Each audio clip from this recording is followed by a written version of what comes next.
جس کا نام علماء سے بدگمانی، علماء سے دور کرنا، علماء سے بدسن کرنا ایک مکمل سازش ہے۔ وہ چاہے رجوری پونچھ ہو، چاہے جموں کشمیر ہو، چاہے پورے ملک کی بات ہو، چاہے بین الاقوامی سطح کی بات ہو، اللہ ہمیں علماء کرام کے قدموں میں رکھے، علماء کرام کی مجالس میں شرکت کرنے کی توفیق دے، ان کے واضح اور بیان کو سننے کی توفیق دے۔ اللہ پیران طریقت کے مجالس میں ہمیں شرکت کرنے کی توفیق دے۔ اللہ ہمیں سادات کرام کا غلام دنیا میں بھی اور پینکر پاک کے صدقے میں، میدان محشر میں بھی ان کے صدقے میں اللہ ہمارے پل صراط کی منزلوں کو آسان فرمائے، اور اللہ ہمیں سادات کرام کی گستاخی بے ادبی سے ہمیں بچائے، اور اللہ پاک بابا جی لاڈلی کی ولایت کا صدقہ، نانا باجی صاحب کی ولایت کا صدقہ، اور چھوٹے شاہ سرکار اور کوٹلی شریف اور بابا غلام شاہ کے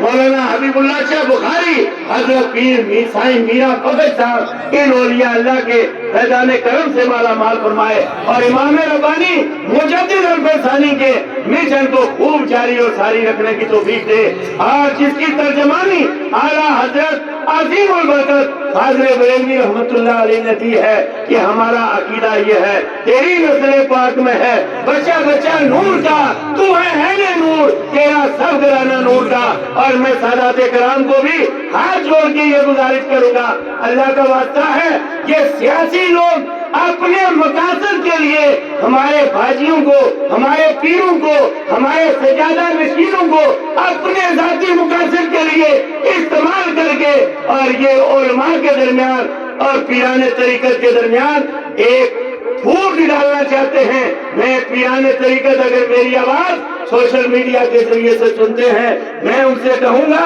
آپ کو رب کا واسطہ ہے، آپ ان دنیا داروں کے چکر میں نہ آؤ، آپ مولا علی کے طریقے پر آؤ، کہ مولا علی کو ایک یہودی نے تو جب آپ نے گرایا تھا مولا علی نے، تو اس نے آپ کے چہرے پر تھوک دیا تھا، آپ نے اس کو چھوڑ دیا، گرائے ہوئے دشمن کو چھوڑ دیا، تو اس دشمن نے کہا اے مولا علی میں تو آپ کا دشمن ہوں، آپ نے کیوں چھوڑ دیا ہے؟ تو مولا علی نے فرمایا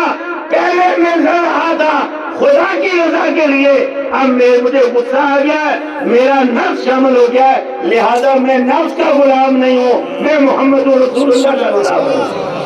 اللہ ہمیں مولا علی کی سیرت پر عمل کی توفیق دے، امام حسن اور حسین کے طریقے کو اپنانے کی توفیق دے۔ میری سادات کرام سے دونوں ہاتھ جوڑ کر مؤدبانہ گزارش ہے کہ یہ دنیا کے فسادی، دنیا کی کرسیوں کی لالچ میں کسی کو سرپنچی کا الیکشن لڑنا ہے، کسی کو کوئی اور الیکشن لڑنا ہے، وہ اپنے لیے دنیا کی کرسی کے چکر میں ہے۔ اے پیرانہ طریقت، اے سجادہ نشینوں، اے اللہ کے ولیوں کے گدی پر بیٹھنے والوں، اللہ نے آپ کو دنیا کی کرسی نہیں آیت الکرسی کا نور عطا کیا ہے۔ آپ کے سامنے دنیا کی کرسی کی کوئی حیثیت نہیں ہے، اور قرآن کریم فرقان حمید کے مطابق اللہ ہمیں اور احادیث کریمہ کی روشنی میں اپنی پیار شادی، اپنے معمولات زندگی پورے کرنے کی توفیق دے۔ اور علماء کرام کا بڑا مقام ہے، اور کسی نے اگر کسی سید کو سید سمجھ کر اس کی گستاخی اور بے ادبی کی تو کیا دنیا میں بھی برباد، آخرت میں بھی برباد۔ اگر کسی نے کسی عالم دین کو دین کا عالم ہونے کی وجہ سے اس کی بے ادبی کی، اس کی جوتی کو جوتڑی کہہ دیا،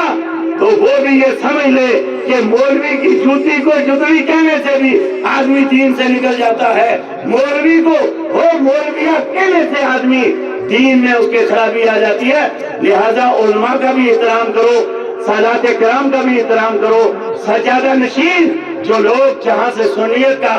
اور مشن اعلیٰ حضرت جاری ہے اور امام اہل سنت کا پیغام یہ ہے، انہیں جانا، انہیں مانا، نہ رکھا غیر سے کام، للہ الحمد میں دنیا سے مسلمان گیا۔